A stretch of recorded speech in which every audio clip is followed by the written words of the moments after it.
Bueno, muy buenos días a todos. Es un gusto tenerlos en nuestro cuarto día de este encuentro académico virtual para Latinoamérica en base a los Objetivos de Desarrollo Sostenible. Soy Karen Angulo, Customer Consultant para Colombia, Ecuador y Venezuela.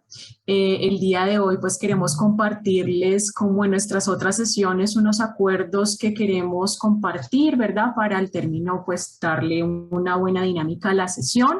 El chat en este momento se encuentra deshabilitado, pero les pedimos realizar en el transcurso de la sesión, en el apartado de Questions and Answers, sus comentarios y sus inquietudes, que ahí las iremos agrupando para compartirlas luego con nuestras dos invitadas del día de hoy. La sesión está siendo grabada y luego en el transcurso de la próxima semana estaremos compartiendo toda la información sobre el evento a los correos electrónicos con los cuales ustedes se registraron. Van a recibir la información de dónde quedarán las grabaciones, cómo vamos a descargar nuestros certificados, a pesar de que ya lo hemos compartido, ¿cierto?, en cada una de las sesiones al finalizar, pero lo vamos a hacer de igual manera vía correo electrónico. Como les comentaba, cada sesión entregaremos certificado de asistencia. Entonces, esta información la estamos compartiendo en cada una de las sesiones y nuevamente en el correo. Por favor, si estamos teniendo algún problema con el audio, revisemos nuestra conexión de internet y, por supuesto, las configuraciones de audio desde nuestro computador. Desde ahí vamos a poder ampliar o mejorar las capacidades del audio para la sesión del día de hoy, ¿vale? En nuestra primera sesión del día, hoy vamos a tener dos invitadas especiales, pero la primera vamos a tener traducción simultánea, para lo cual aquellos asistentes que quieran escuchar la presentación o la sesión de nuestra ponente Iliam el día de hoy, pueden activar la funcionalidad desde el Interpretation, ¿vale? Que va a aparecer en la parte de abajo en sus pantallas. Ahí van a poder escoger la opción de español y de esa manera escuchar a nuestro traductor. ¿Listo? Y para aquellos que quieran escucharlo en el idioma original, no deben activar esta opción. ¿Listo?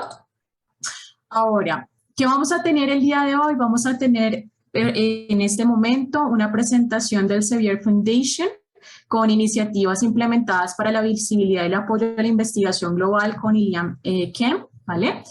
Y a las 10 de la mañana vamos a tener a la doctora Carla Nava, vamos a continuar en este mismo enlace, con su charla de recuperación multi-stakeholder post-COVID, cómo reactivar la economía y la sociedad en América Latina para evitar una crisis climática. Y el día de hoy en la tarde vamos a finalizar con un conversatorio bien interesante acerca de la igualdad de género. Entonces vamos a tener invitados de diferentes países, vamos a hablar un poquito sobre este tema, las políticas que se están generando, los proyectos, todo esto lo vamos a ver hoy a las 3 de la tarde de Colombia, de México y de Ecuador, ¿vale? Para otros países es importante que vean su zona horaria. Entonces, nuevamente bienvenidos. Damos la bienvenida a nuestra ponente Iliam Kemp. Iliam, como directora de la Fundación del Elsevier, impulsa a las asociaciones de investigación y salud para apoyar los objetivos de desarrollo sostenible de la ONU, creando capacidad de investigación en los países en desarrollo, abordando las desigualdades en materia de salud donde quiera que se encuentren. Ha sido una parte integral de crecimiento de la Fundación desde que se incorporó como directora de estos programas en el 2008 y además es directora de responsabilidad corporativa del Elsevier. Ha construido en estas 2 décadas relaciones corporativas y ha creado roles en que se centran en la tecnología, el género y las colaboraciones de sostenibilidad. En el 2020, Ilan fue nombrada presidenta del Consejo Ejecutivo de Research for Life, una asociación entre las Naciones Unidas y nuestra editorial para reducir las diferencias de acceso a los investigadores y a los médicos en los países en desarrollo. antes de incorporarse al Elsevier en el 2005, Ileán desempeñó diversas funciones en el sector editorial y en el sector sin ánimo de lucro. Representó a la European Platform for Dutch Education en la Comisión Europea y comenzó su carrera como escritora e investigadora para Times Life Books, y tiene un máster en estudios de ciencia y televisión en la Universidad de Ámsterdam, una licenciatura magna cum laude en inglés por el Emerson College de Massachusetts. Ileán es estadounidense y también es holandesa, y en estos momentos reside en Ámsterdam. So, Ileán, welcome. Thank you so much for your participation today. I will let you present now, and this is your audience today. Thank you so much, Karen. Let me just share my screen, and hopefully you'll be able to see my screen. Yes, we see it. Yes, okay, fantastic. Want to do it as a presentation? Yeah, now it's working. Thank you. Wonderful. And thank you so much, Karen, for your kind introduction. That was much appreciated. And I'm delighted to be here today with you and to share some of our journey at Elsevier in terms of the UN Sustainable Development Goals, how we engage with them, what we've learned. And so there are a number of things I'm hoping to share with you. And I really look forward to also hearing your questions and hopefully having a bit of dialogue at the end. Before I get started, I want to also thank Dario, who is going to be interpreting today, and we'll try and make it easy for you, Dario. So let me just get started. So I think what's really important here is that the framework for everything we do at Elsevier, and as Karen mentioned, I have two hats. One is that I'm the director of the Elsevier Foundation, which is its own nonprofit, independent nonprofit funded by Elsevier, but also the director of corporate responsibility. And for us, for both of these areas, the overarching framework, the blueprint is really the UN Sustainable Development Goals. And I think what's top of mind for us is just that UN definition. And I think it's important to revisit that just so we're all on the same page. But you know, why we're doing this, it's meeting the needs of the present without compromising the ability of future generations to meet their own needs. So we've really been involved since 2015 when the UN SDGs were launched. And now when I say we, I mean Elsevier, realized that they had, you know, some really amazing analytics capabilities, body of research to apply it to, and with these new goals being launched, we wanted to really contribute to the discussion. So back in 2015, on the eve of the UN, the goals being launched, we published Sustainability Science in a Global Landscape. And we did this together with SciDev.net. And it really kind of mapped out, you know, where are the strengths in SDG research? What's happening in, you know, in the different areas that the SDGs had identified? Where are the gaps? Which countries are the strongest? And it kind of laid out a baseline for us to, for dialogue to happen. But really it was a first attempt. And in the years that followed, there was a kind of soul searching. And I think that every organization has to go through this with the SDGs. You know, where are our touch points? What do we have to offer? And so to offer to advance the goals. And so, for instance, over the last few years, Elsevier's parent company, RELX, launched the Sdg Resource Center. And this was a space where much of Elsevier's sustainability content could be made freely available.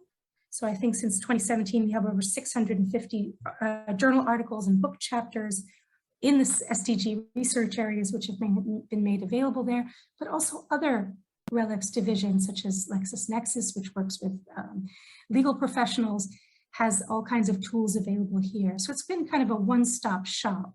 And I would say that over the last few years, what we have done is there have been a lot of grassroots initiative, a lot of good ideas, but it had been largely fragmented.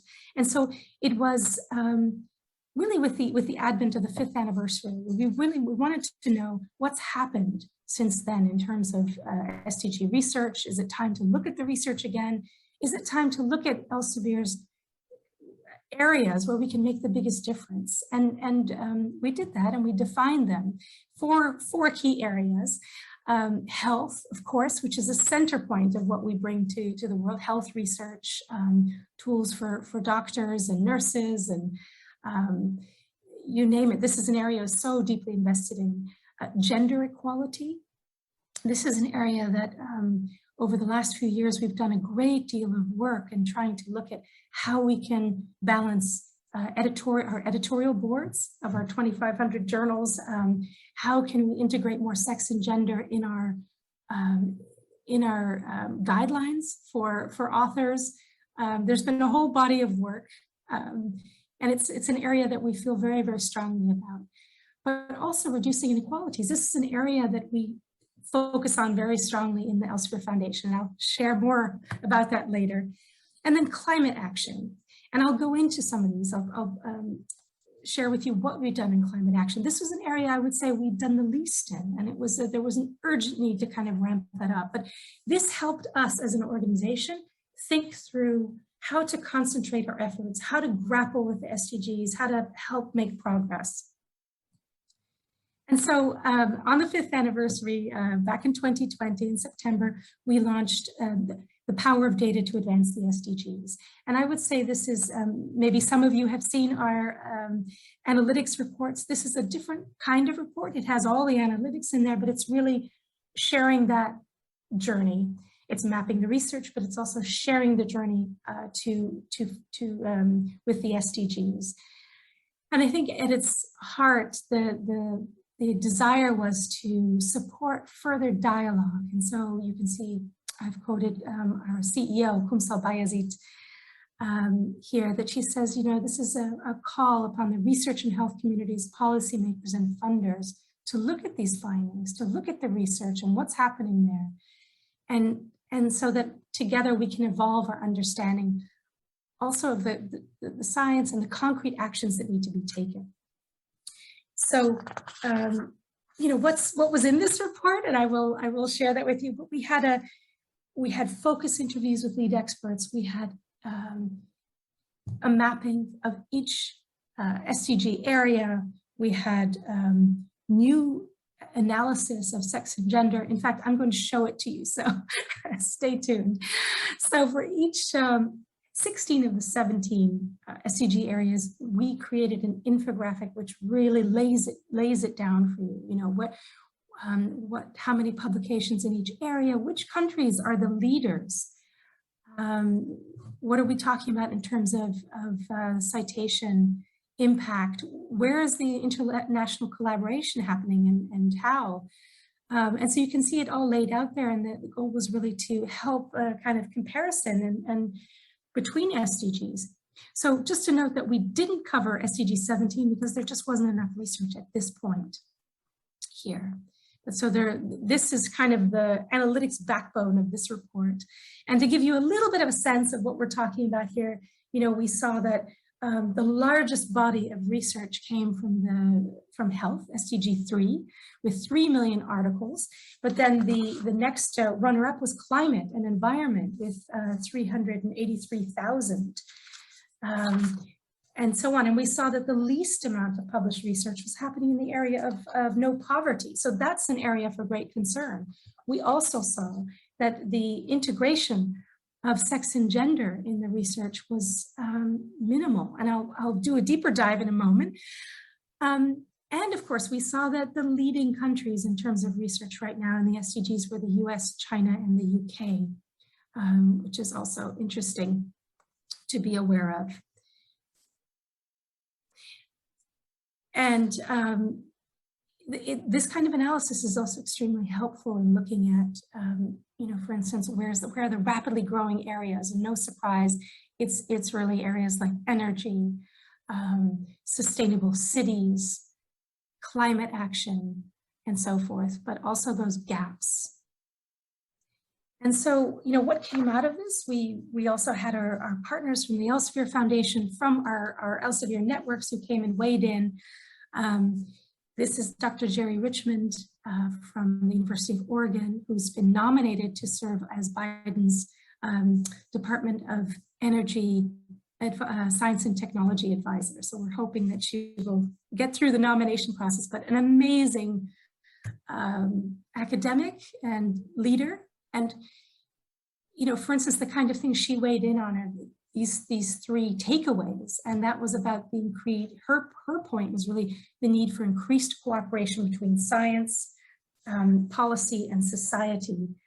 And the need, another one was this holistic approach. So not just narrowing in on one SDG, but looking at the interlinkages between them, the synergies between the goals, and have a holistic approach that involves all genders, nationalities, disciplines, so that we really can reach the SDG goals. That goes to the point also about, for instance, not just thinking about something like gender in SDG 5, but thinking about its integration throughout.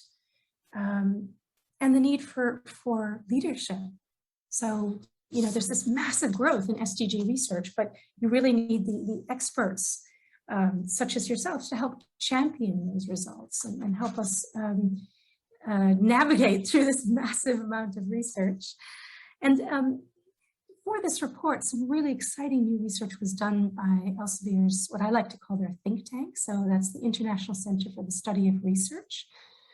And they looked at this body of SDG research, and they were able to map the integration of sex and gender. And the methodology, you can read all about it. I've included the link there from SSRN, the preprint server.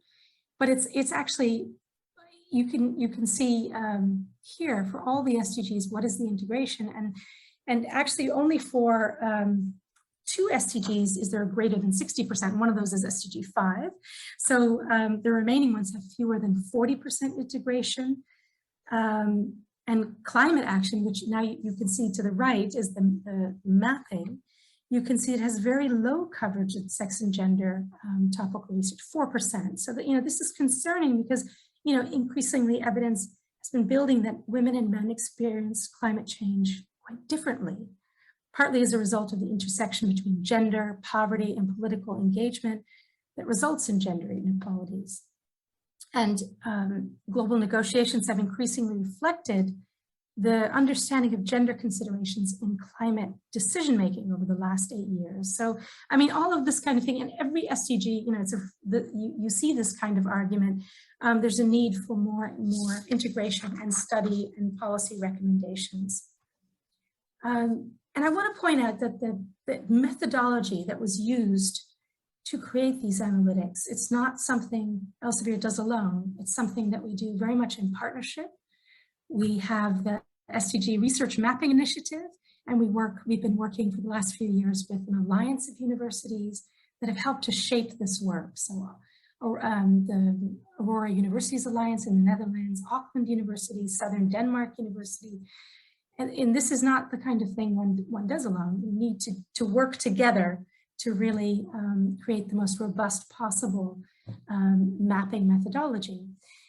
And it's never done. It's always evolving. And so even since we published the report in 2020, a stronger methodology has been evolving. So science metrics, which became part of Elsevier in 2018, has worked with our SciVal colleagues to further evolve this. And Science Metrics is a research evaluation firm that really, this is a big part of their expertise. So we've really benefited from them joining. But what they did was to bring in more customer feedback, also machine learning models, which helped to just improve how complete the mapping was. And we got another 10% for SDG. So I would say, you know, it's a moving target, but it's one that we're deeply committed to, and we'll keep on collaborating with the research community to improve this work, because it is so essential if we're going to equip decision makers with real understanding of what's happening in the world of SDG research. And I think this is a theme I want to underscore, that that working towards the SDGs is something we must all do together. So shortly after the 5th anniversary in September last year, we helped to lead the launch of the SDG Publishers Compact. And this was really the idea that the plan, it's about getting organized, right? It's about distilling what are the areas we all need to agree on. So the kind of things that are in this SDG Publishers Compact are things like, a clear commitment to the SDGs, actively promoting and acquiring content that advocates for themes represented by the SDGs, annually reporting on progress towards achieving the SDGs, nominating a person who will promote SDG progress, so that whole idea of creating champions in each organization, raising awareness, promoting SDGs among staff. You get the idea. But so, I think this is where we can all learn from each other. So we may have made a lot of progress in gender. Another organization may be far further along in climate, for instance.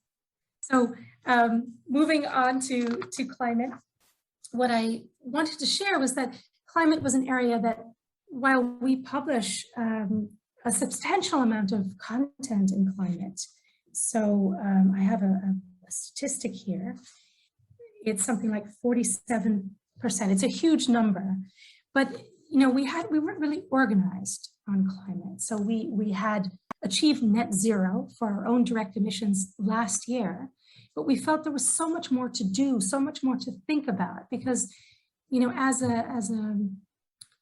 with all the content that we publish, with all the resources at hand, we really needed to get organized and to look at how we could take a stronger stand. So what we did is we have now, and of course felt it's incredibly imperative to take a stand here, to fully commit to reducing emissions and collaborating with the wider research community. So what have we done? We just recently, a few months ago, announced our commitment to the net zero by 2040. So that's 10 years ahead of the Paris Agreement. So we're setting an ambitious plan for ourselves. We also set a target to reduce our carbon emissions from business travel by 50% by if you look at the 2019 baseline. So this is the kind of thing that colleagues, employees, publishers will feel. And it takes everyone, it takes a village, it takes the whole organization to get this right. And so there's a lot of engagement within Elsevier to bring people along in this journey, to have them understand why it's so much more important to really think about this, and to think carefully if you really need to, when you need to make conscious decisions about when you need to be there in person and when you can do this virtually. We've also formed a Climate Action Advisory Board, and you can get a glimpse of them here. And really the idea is to learn from them best practice and work with them as our advisors to use a science-based evidence approach in the decisions we make, and to rely on their expertise, for instance, to reduce greenhouse gas emissions, and understand how best to report on our climate action program. So, and this has all just been launched about 2 months ago. So, there's much afoot. We're working hard, but much to do. So now I'd like to shift for a moment to Research for Life. And I don't know how many of you are aware of Research for Life, but it's been around for 2 decades. We've just had our 20th anniversary. And what it is it's a UN publisher partnership. And it basically works to bridge the knowledge gap. And by that, I mean the digital divide. By that, I mean access to research. So it came about during, 20 years ago when the whole print to electronic migration was really ramping up. And it was launched, the first piece of this, let me say, was launched by the WHO with Elsevier and 5 other publishers. So we've been there since the early days, and I would say we're just deeply committed. And I have the pleasure of being the chair of the Executive Council for 2 years, and it's very exciting because it's a partnership which has almost 200 publishers in there, 5 UN agencies, and a number of leading universities. And so we all work together, but you have to imagine it's run on a shoestring. So it's a lot of very passionate champions, not very much funding. And to give you an idea, we're talking about 132 peer-reviewed resources from over 100 countries, least developed and emerging countries that are eligible. We have about 10,000 registered institutions. And to give you an idea, in Latin America, you have Nicaragua and Guyana. They're eligible for free. They are able to access these resources for free. And then for low cost, you have emerging countries in Latin America, such as Bolivia, Colombia, Guatemala, and Paraguay. So it's a very important partnership. It's existed a long time. I would say that the Achilles heel continued to be awareness. So really trying to raise awareness among users that this is out there. Another big thing is capacity building. I mean, things have changed. The world has changed a lot. So 20 years ago, you would have to do a lot more information literacy training. And now the training we offer around this is much more sophisticated.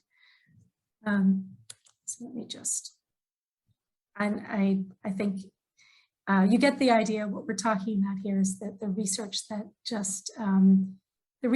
makes it possible for all kinds of leaps and bounds and collaboration in the scientific ecosystem, right? It's about inclusion and ensuring that all the talented scientists and researchers in developing countries can be part of the global research community. So I mentioned we were a founding partner. A quarter of the content that's in there is from us. Through the foundation, we have contributed over $500,000 over the last decade, all around capacity building. And most of this was historically all face-to-face, so in-person training, which is great, but it's limited. And so actually just before the pandemic hit, we supported a MOOC with the FAO, which is Food and Agriculture Organization, which is one of the UN partners. And so it was kind of seed money to set up this massive open online course, or MOOC, to ramp up the digital training. And then the pandemic hit. And so we were in great shape. Research for Life was in great shape to be able to really build on this new platform and to ramp up the amount of training it did, not just to use these invaluable resources, but also to create a whole new cadre of trainers in the South, in the global South. Because also historically, a lot of the training came from the North to the South. And what's so critical is that it's embedded and fully owned in country. And one of the things we also did this year, because we were all stuck at home, right? So then you have, in some ways, you're much more productive, is that we set up a fundraising vehicle for Research for Life, because it has always been very difficult to really, we have a core budget, which is formed from the more emerging countries that pay $1,500 each for the research, but it's only about, it's about $250,000. That's very little money to run a partnership of this scale. So this is to bring in larger scale funding so we can do more training. We can improve the technology behind it. We can, so just to mention to you, friends of Research for Life, if you're interested in learning more. And so I would like to switch tacks now and to share with you the foundation, about the foundation. And we've been going about 15 years, and I think you can really describe our work in a nutshell. It's inclusive health and inclusive research. And, we used to talk about very specific things, women scientists, in developing countries, or we would talk about information innovations in health. But it increasingly it makes more sense. There's so many overlaps and synergies between these areas and the partnerships we have. So it's makes more sense to speak about it in this way. So we are funded by Elsevier. Our budget is about 1.2 million a year. I'm always asking for more, but this is a good base to work from, because I think I can safely say I double that through in-kind contributions from Elsevier. So I'm talking about analytics, communications and PR help, publishing expertise, networks, you name it. There's an awful lot of that I'm able to pull from Elsevier to contribute to partnerships. So we have at any one time about 15 partnerships, and I've listed them here. It's a lot of information, but really to give you a sense, and I'll share a little bit more about some of these. But so there are quite a few trends that have happened in the last year. You know, for instance, all of the unrest in the US around the murder of George Floyd. And, you know, in response, we have created a whole new portfolio of partnerships about really race and ethnicity, also climate action. So I will delve more deeply into these to give you just a bit of a taste. But again, wherever possible, I am looking for ways to bring colleagues into the mix. And for instance, for many years, I ran a program called Research Without Borders in Africa, working with African health journals. And we had Elsevier publishers going for usually about 2 weeks at a time, working with the African health editors to help develop the reach of their journals, improve the quality of the submissions, get indexed by Scopus, you name it, a whole series of things, run lots of author workshops. And while the African health journals benefited a great deal, so did our publishers and marketing colleagues that went and did this work, because it, you know, there's such an exchange of knowledge, and there was so much that our colleagues just had no idea about, what it's like to do science, what it's like to run journals in a developing country. So let me share just a little bit with you about the Green and Sustainable Chemistry Challenge. This is a program that we've run for 5 years now, and it's about finding green and sustainable chemistry solutions for some of the hardest challenges in developing countries. And you can see here on the left-hand side, the first prize winner this past year, Dr. Diana Carolina Parada Quinaya from Colombia. And she won the first prize, which was 50,000 euros for the use of cocoa waste for green composite production in Pangoa. So what this does is she was turning discarded cocoa pods and pineapple leaves into a low-cost raw material for the furniture industry, helping to reduce deforestation. Now, unfortunately, this past year we had to do this virtually, but usually the greatest, joy and learning comes when you can meet each other in person and really hear all about the projects. And you know, at this point, we've had 10 winners over the last 5 years. But we started to feel like maybe we needed to rejig it slightly, so to relaunch it with a more of a climate action focus. So think of it as an evolution. So we've just launched the Chemistry for Climate Action Challenge. So it's the next iteration, still using green and sustainable chemistry solutions to tackle sustainability challenges in developing countries, but it has a climate focus now, and also a very strong focus on, you know, integrating the gender angle, the gender dimension in the research itself. So we also decided we didn't want to have a first and second prize anymore. We wanted just to have 2 prize winners, $25,000 each. And we've just closed it this year, September 1st, and we'll be announcing the winners in November at the Elsevier Green and Sustainable Chemistry Conference. So if this is an area you're interested in, please do join us. And it will be virtual again, unfortunately. And then this, you can see a theme emerging here. So while Elsevier was ramping up its climate action program within the foundation, we too were trying to think about how can we ramp up our focus on climate. And so we've worked with the World Academy of Sciences for many years, TWAS. In the past, we had partnerships to bridge the sustainability divide, so to boost more research, sustainability, SDG research, if you will, from developing countries. We ended that cycle, and now we've just launched with them a new gender equity and climate action program. And so this really, again, focuses on research around climate action with collaborative teams of women, focusing on concrete problems and collaboration, interdisciplinary research, you name it. So this will be launching this year. We haven't launched it yet. So if this is an area you think you have colleagues who might be interested, people in your network, please do reach out to us, and we can put them in touch and help them apply when the time comes. I would say that this is our flagship program. This is the Organization for Women in Science for the Developing World, Elsevier Foundation Awards for Women Scientists in Developing Countries.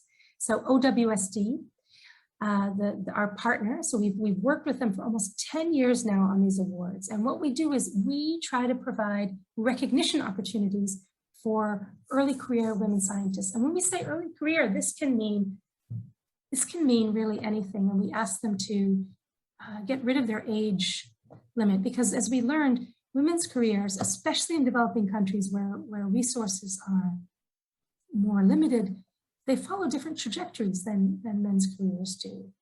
And there's a lot of, it's just a different, how a career runs if you are also building a family or taking care of extended family members, trying to balance everything. It's just a different trajectory. So what we have at this point is 45 talented, amazingly talented women scientists. And now we've gotten to the point where some of our earlier winners are on the jury for the new generations of winners. And historically, so we've been doing this, like I said, almost 10 years. I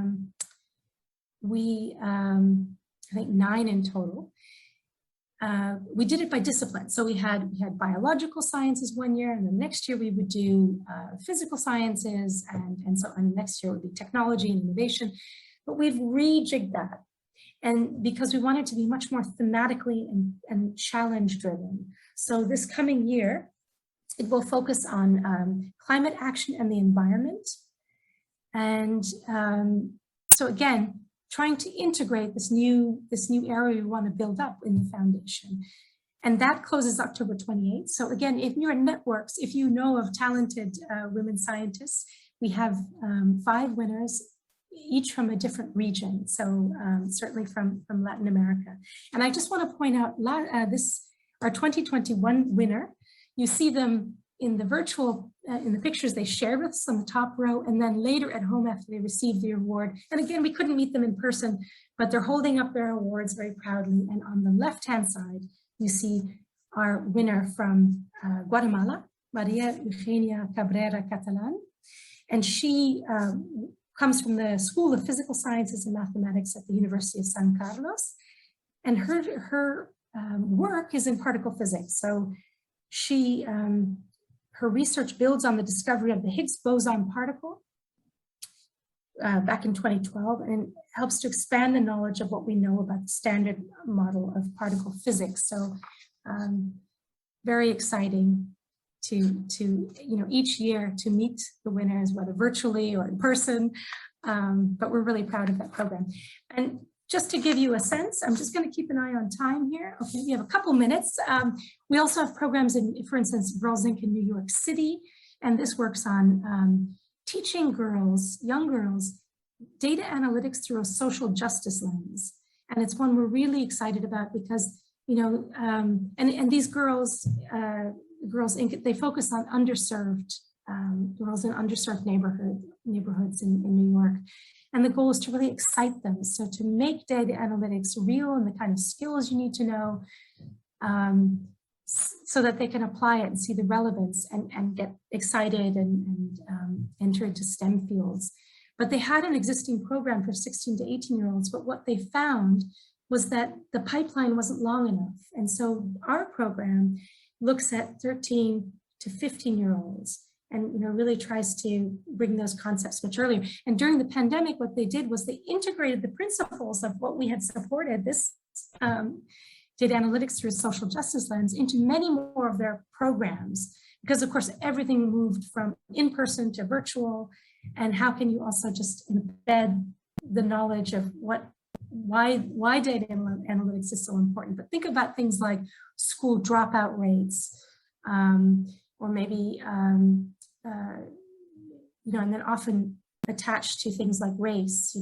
Are there differential rates of school dropout for African American children versus white children, and so forth? And so, or just applying it to their communities and to their worlds in a way that's truly relevant. I mentioned that we had launched a whole new series of programs that focused on race and ethnicity. So you may have heard of Black or girls coding programs. We're supporting a summer camp with Black Girls Code in Philadelphia, but also, there's a lot of health disparities. And so we're supporting a grassroots organization, the Black Women's Health Alliance, to work with the millennials, so young women, helping them really creating a whole wellness program that sets them up to be to have the information they need and the support. And it's called the Millennial Sister Circle, but it gives you a sense. So we have grassroots programs, but we also are supporting a research institute. And you've heard the amount I mentioned, $1.2 million we have for a whole budget. So these are not massive amounts, but so for instance, the Black Women's Health Alliance, they've received a pilot grant of $25,000, Black Girls Code as well. But the Research Institute, the North Carolina Central University, Julius L. Chambers Biotechnical and Biomedical Research Institute, they receive a grant from us for $100,000. And what they are doing is creating a whole series of implementation grants. So you can have the best research in the world, but it often falls down in the implementation, especially in underserved communities, in communities in America. It's in the US, of course, African-American communities. And so implementation science is incredibly important. And so Dr. Kumar, he's on the left of the picture. He runs this whole institute and he has a whole series of young staff, and these implementation science grants are ones that they will receive, smaller amounts of money to work on this. So if you think of things like vaccine hesitancy, his team have been tackling, have been doing studies around implementing, or rather socializing the importance of vaccines, etc. So I'm probably getting a little too into, we're getting to the end of our time, but I could talk about this for a while. You can hear that very quickly. One of our flagship programs in the foundation is supporting a research center of Doctors Without Borders. Doctors Without Borders, they can't just go in and implement, use Western or Northern wealthy country protocols in these emergency settings. So they have their own research centers, they're called Epicentre, and we support one. They have three, one in Paris, one in Uganda, which is of course Anglophone, and one in Niger, which is Francophone. So we support the one that's least resourced in Niger, and the idea is to build up a research center that supports MSF, or Doctors Without Borders, low resource protocols, vaccines, heat stable vaccines that can be used in Africa. And our grant helps them be more visible so they can get more funding, work better with policymakers in Western Africa, but also build the capacity of the staff. So we're supporting, again, 100,000 a year. So not a huge amount, but you can do a lot with that in Niger. And so for instance, master's epidemiology programs, master's programs for the staff, and all kinds of different programs that they're following in order to build the capacity of the African staff there so that it can be African driven. I will stop there, maybe just to say that we're hard at work now trying to build up a new portfolio of early career women researcher programs in different regions. So this is still very much at the development phase where we talk to different contacts, talk to our network to understand what's needed, how might we help. In one place this might be that we can help to convene different institutions to share best practice. In another place it might be, for instance, in China, we're looking at how could we help create a program for early career women scientists in terms of leadership skills, networking, authorship skills, so like a program around that. So it's different in every region, so no details yet. I just want to end with one thing, and that's that we're big supporters of the gender summits. And very excitingly, the gender summits are coming up in Latin America from the 15th to 23rd of September. So every day there's like a 2-hour block. So we all have to get on with our lives and our day jobs. But if you can carve out some time, do catch a couple of the sessions. I've highlighted one that Elsevier is part of, YS Chi. He is the president of the Elsevier Foundation, as well as the chairman of Elsevier. And he will be showing how we've mapped the researcher journey in Latin America. So sharing analytics there, and be part of a wonderful panel, which is moderated by the amazing Lydia Brito, the Director for Science Policy in Latin America for UNESCO. So I would say, please do, if you're interested in this, do check it out, because they're always really quite amazing. And they do two things, of course. There's the whole advancing women in science, but there's also the sex and gender and research piece, which is so important for making progress towards inclusive research. And a couple of resources that I mentioned that if you'd like to find out more about what we're doing, how we're contributing, our SDG journey, you name it, it's all here. So I'm going to end there, and thank you so much. So I'm really open for questions. Yes, thank you, Lian. Thank you for your presentation today. I really love the Elsevier Foundation and all the initiatives and activities that you are doing as a director, and we like to take this event to show Latin America that the activities that they also can participate and all the things that we are doing. So I would like to... Yeah, so shall I just address some of the questions? Yes.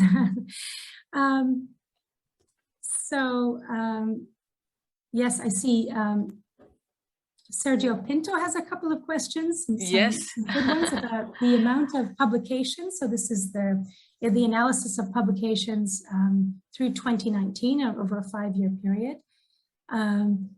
Is that due to health? From health, is that due to the current priority and due to the pandemic? Well, I would say no. I think global health is always a massive priority for the world, even before the pandemic. So those numbers, that analysis doesn't reflect the pandemic period. So it would be very interesting to do this again. And like I mentioned, there's a new methodology that's been created now. And I can, if you're interested, I can absolutely put you in touch and maybe they have already done this analysis. So what's happening in the field of research now with COVID. So, but just to say that when we do this analytics, it's always a year behind because you have to wait till the year closes, as I understand it. But I'm not an expert in this. So let's see, I'm just looking at the questions. Yes, of course. He's also asked, yes, yeah. Go ahead. He was like, what is your personal opinion about the economical support in health research? If you could share us. This is like, I joined 2 questions of him, because as you were talking, he was like writing, so he This wants is to wonderful. But I'm not sure if Sergio, if you are referring to, you know, the how health researchers are maybe the funding, remunerated. Yeah, it's hard for me to speak to that. I think it's a valid point, and you know, it probably differs per geography, but you know, we've learned from the pandemic how incredibly important it is to value our health researchers. And just going back for a moment to the explosion of research during the pandemic, Elsevier has created, and you may be aware of this, but a COVID hub, a COVID research information center, where you know, the body of COVID research is freely available. So it's, and there are different facets to this, and maybe what we could do is pop this in the chat. But it's a little hard for me to do that and talk at the same time and multitask. But, you know, it's, I think that the pandemic has really highlighted the critical importance of the health researcher. So even though we've all been dealing with a disaster and a tragedy, it's it may have the benefits that health researchers are much more visible than they were before. Yes, so, of course. Also, Isabel is asking if you know any of the programs or initiatives done in Mexico, maybe through associations or programs that you know that maybe are taking in the future. I don't, but I'm certainly open to it. Sometimes, to be honest, we suffer a little bit from language barriers. But you know, we have wonderful colleagues such as Karen and Dante. We'll be hearing from him a bit later today, who can always help us. But I think it's, you know, we haven't had many partnerships with Latin America yet. So that is something I think we ought to address, but it's probably just because of the language issues to date. So we have a young colleague now who's Francophone. And it makes a huge difference when we're dealing with our partnership in Niger, because that is Francophone, and it just makes it so much easier. Yeah, so it's a very, I'm sorry, it's not a more elevated answer for you. I do want to point out that we have a partnership with the Latino Diabetes Institute in California, which really tackles diabetes, disproportionate amount of diabetes in the Latino community in the US, and works with especialistas or community health workers who work, you know, who go family to family and provide the people suffering from diabetes, Latino sufferers from diabetes, with wearable devices, and to really work with them to combat it and to prevent and to get treatment. So, but it isn't Mexico, no. Yes, of course, Elian. And Eneida is asking about your links. Of course, we will share with all the attendees the next week, all the information you can share with us, the links that you want to share with the attendees. We will include them in our Research Academy page. So for all the attendees, this will be shared with you also. So Elian, thank you so much for your participation today. Of course, if we receive another questions about your the Elsevier Foundation, the programs, you were also mentioned about a grant that is going for I don't remember the days, but you were showing there in chemistry, I believe Chemistry is just closed, but the women scientists in developing countries Science and development, are open till October 28th. And, October. Okay. The countries do have to be eligible, but at the same time, you may have colleagues working in countries like Guatemala, Bolivia. Yes, we have here actually from all Latin America. We have attendees here. That's fantastic. And so, you know, we would love to raise the visibility of these awards in Latin America we have many submissions from Africa, but not enough from Latin America. And again, it may be a language issue, but we would love to feature more talented women from Latin America. That's great. So for the Gender Summit, I would like also, we talked yesterday, but we talking tomorrow afternoon with our panel with the gender equity. So it will be really like focusing in this topic. So thank you so much.